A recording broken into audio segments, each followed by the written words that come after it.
पार्की में, इस पंडाल में जितने दोस्त ख़वातीन और हज़रात मौजूद हैं, सभी आज से रोजाना की बुनियाद पर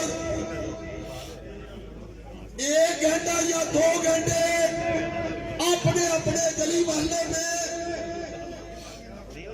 इमरान खान का पैगाम हर घर तक पहुंचाए। ਅੱਜ ਦੀ ਇਸ ਤਕਰੀਬ ਦੇ ਮੇਜ਼ਬਾਨ चौधरी यासीन जट साहब।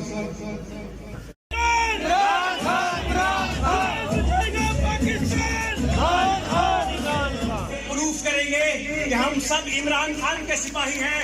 कैसे साबित करेंगे? इमरान खान